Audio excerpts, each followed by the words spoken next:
The time is narrowing for Democratic presidential candidates to make their decision on who and what issues will give them the best chances of winning. Got 12 names in the race right now. Most lean, farther left than center. I mean, everybody's going to say, don't describe me that way. My politics are personal. But I'm just saying, in general, I think that's a fair speculation. And also, speaking of speculation, Joe Biden says he's 95% committed to running. Is that other 5% going to come? If so, when? So what do you say? Sounds like a great reason for a great debate. Nayyera Haq, Niger Innes. Good to have you both. So let's start with message and then get to messenger. Nayyera, is it fair for me to say your party hasn't figured out who they are yet and what they want? No, not at all. Just because you have diversity doesn't mean that you necessarily have to have division, right? There's a challenge of having tough conversations, and in a primary, you have those conversations in public. We see that happen even in Congress. But at the end of the day, that's the point of a primary process, is to have that conversation, hone your message, and come forward with a consensus candidate, and a consensus candidate that will speak to the issues. We saw that work as Democrats in the midterms, resoundingly. Record voter turnout, women who went for Trump now going for Democrats. When people vote, in general, when people vote, Democrats tend to win. And that's because Democrats in the midterms were focusing on health care. They were not directly running against Trump. But it's hard with the kind of president you have right now to not have that always be in the background as noise. Are you worried at all, Nayyera, staying with you for 1 second, that if you look at 2018, you're right, ton of women, a lot of diversity. What if that new population within the party in elected office says, we don't want the older white guy to represent us? Don't you just see what happened? Where this is the party of the new and the young and multiculturalism. He doesn't check those boxes. Now what? It's fascinating to see that dynamic play out, especially with millennials being the largest block of voters heading into 2020. So any candidate is going to have to thread the needle between how do you appeal to boomers who themselves are evolving on these issues, and the generation that is effectively woke.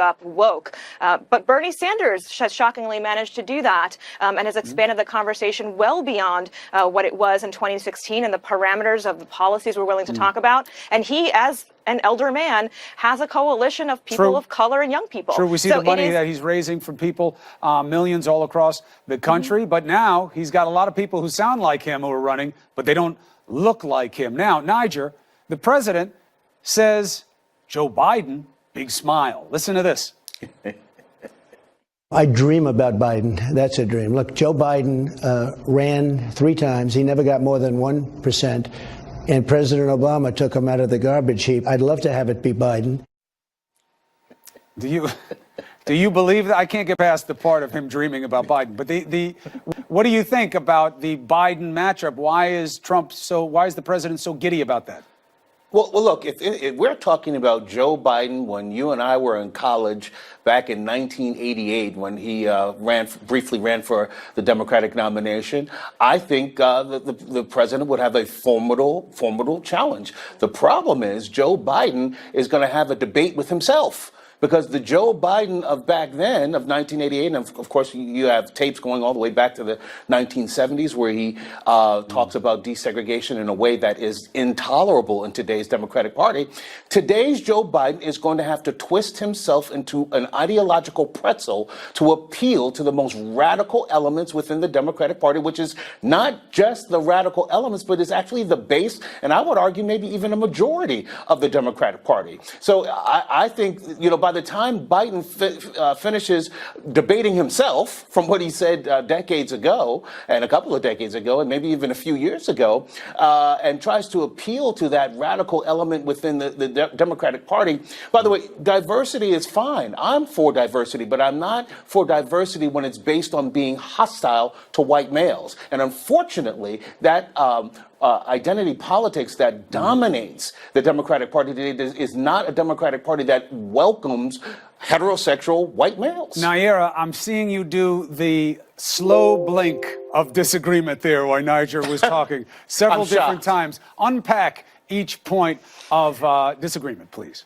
It is very easy to fall into the trap of saying it's just about how people look, and that's what diversity is. You will find a vast array of candidates, multiple women, not just one woman this time, multiple white men. Again, full array of candidates, and each of them bringing something very different to the table. And some have even, like Sherrod Brown, though he stepped out, was effectively a one-issue candidate talking about dignity of work, right? You have Jansley talking about climate change. They're all going to throw this out there and try to come up with something that builds a stronger platform that frankly represents what the American public looks like, talks like, and thinks like right now. At the end of the day, this is not a traditional contest between the Republican Party we used to know and the Democratic Party we're looking to create. This is against Trumpism and the rest of us. That's the reality of the binary choice in 2020, and that's going to resonate with voters across the board. You know, the one strange... I wish Nayyera... Go ahead, please. Go ahead, Niger. Go ahead. Yeah, I was going to say, I wish Nayyera was right, but unfortunately, she brought up Sherrod Brown. I'm glad she did, because Sherrod Brown made my point. You know, I was reading an article in the New York Times about why he dropped out of the race,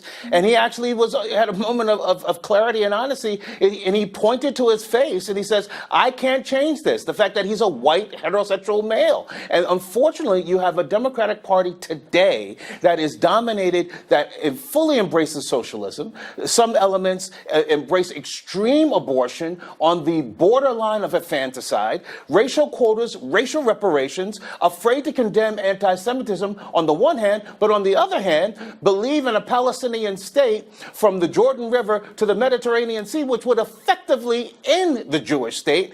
I mean, that is today, that is the energy. I'm not saying every Democrat, and certainly Nayyera does not fall into this category. And a lot of Democrats don't fall into that category. Oh, boy, but in that was terms of some the look. energy, You're going to get in terms it of now. the energy of the Democratic Party. Look, you cast as a general thing, so let her respond. Do you believe that that's where your party's coming from, what Niger just outlined? No, I think that's rhetoric from the right, and that's what we heard at CPAC. Listen, there's a vast, not even gap, a chasm between having conversations about living wage and then everybody trying to take away your hamburgers, right? Like this, that's the extremes of rhetoric are largely coming from the White House. Listen, you have Biden attempting to jump into the race, who has impeccable national security credentials, is actually coming from the national security community, was welcome when he traveled overseas to help us resolve some of our hardest challenges.